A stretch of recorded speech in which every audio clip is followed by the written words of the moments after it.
Next part is the methods of curve setting. Curve set करना है हमें on the ground, तो उसके लिए दो मेन मेथड्स मेनली यूज किए जाते हैं। First is by offset from the long chord and by Rankine's method of tangential angles. इसी का दूसरा नाम है डिफ्लेक्शन एंगल। डिफ्लेक्शन एंगल भी हम इसको बोलते हैं, रैंकाइन्स मेथड को। दो मेथड्स मोस्ट कॉमनली यूज होती है for the purpose of setting out the curves on ground.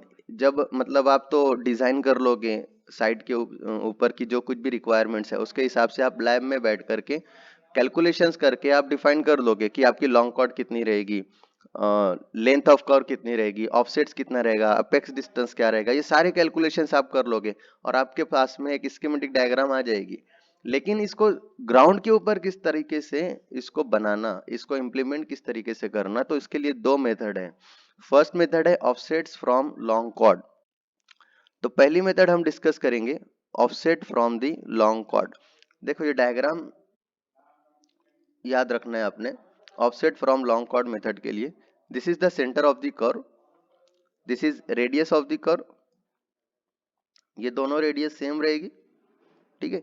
This is the tangent, first tangent, इसको हम क्या कहते हैं BT1, okay. This is the second tangent, इसको हम कहते हैं BT2। और सिंपल सर्कुलर कर्व में length of tangent BT1 and BT2 both are equal. This is the point of tangent T1, this is point of tangent T2। All of this हमने already discuss कर चुके हुए detail के अंदर, ठीक है। और this is the length of the long chord, this is, यहाँ पर देखो ये कैपिटल L यहाँ पर मार्क किया हुआ है, length of the long chord T1 T2, T1 से लेके T1 T2 तक का जो डिस्टेंस है उसको हम कहते हैं length of the long chord, capital L। This is the centre O, तो यहां से लेके यहां तक का जो डिस्टेंस रहेगा वो इसका हाफ हो जाएगा L/2, ठीक है। This is the apex point E, this is the length of the curve, ये वाली curve, this is length of the curve. Length of long chord और लेंथ ऑफ कर्व दोनों में डिफरेंस है। लेंथ ऑफ लॉन्ग कॉर्ड आपका T1 से लेके T2 तक का डिस्टेंस है और लेंथ ऑफ कर्व आपका कहां से कहां तक का डिस्टेंस है, T1 T2, ये जो डिस्टेंस है ये आपका लेंथ ऑफ कर्व है, ठीक है। तो ये आपकी सारी चीजें यहां तक की क्लियर हो गई। अभी हम एक एक चीजें स्टेप बाय स्टेप डिस्कस करते हैं। देखो let AB and BC, AB और BC ये दोनों क्या है, टेंजेंट्स हैं to the curve at the two tangent points. और कौन के से दो टेंजेंट पॉइंट्स पे वो कनेक्ट हो रहे हैं, T1 और T2 पे, ठीक है। उसके बाद में length of the chord L, length of long chord क्या होती है हमारी, T1 से T2 तक का डिस्टेंस होता है T1 T2। Offset at the mid point of the chord T1 T2 is equal to DE और O0। ये देखो this is the offset at the centre, ये सेंटर के ऊपर जो ऑफसेट बन रहा है, तो ये डिस्टेंस क्या है हमारा, DE है, ठीक है। DE, this point is D यहाँ का, तो ये हो गया DE। इसी को हम O0 से डिनोट करेंगे, DE is equal to O0। This is the central offset, तो इसी को हम कहते हैं the offset at the mid point, central है मतलब मिड पॉइंट है। Offset at the mid point of the chord T1 T2 is equal to DE is equal to O0। Offset at a distance x from D is equal to, ये देखो ये वाला point D है हमारा और यहां से हमने कोई डिस्टेंस लिया x, पॉइंट यहां पर हमें मिला है P। तो ये जो डिस्टेंस x है, तो यहाँ पर जो करस्पॉन्डिंग ऑफसेट रहेगा हमारे कर्व के ऊपर मैच होने वाला, उसको हम बोलेंगे OX। क्योंकि ये ओवर डिस्टेंस x हमने लिया है ना, तो ऑफसेट ले रहे हैं, तो हम उसको बोलेंगे OX, offset taken at distance x from D। OX is equal to क्या रहेगा, वो PQ, उसको हम डिनोट करेंगे OX से, ठीक है। The distance DP is equal to x, D से लेके जो पॉइंट D है और ये P है, D से लेके P तक का जो डिस्टेंस है उसको हम क्या कहते हैं, x। x हमने अज्यूम किया हुआ है।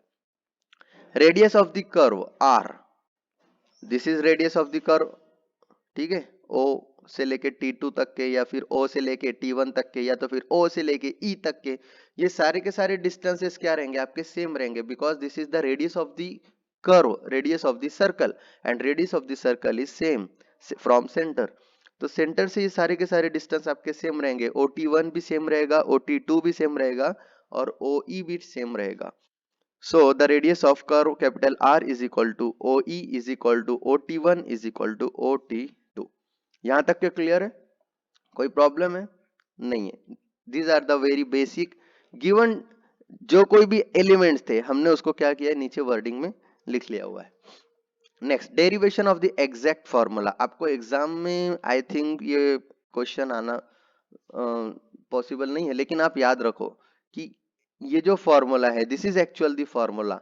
Offset at any distance x is equal to under root R square minus X square minus in bracket r minus O zero. This is the formula which is used for the calculation of the offset at any distance x from the center of the long chord.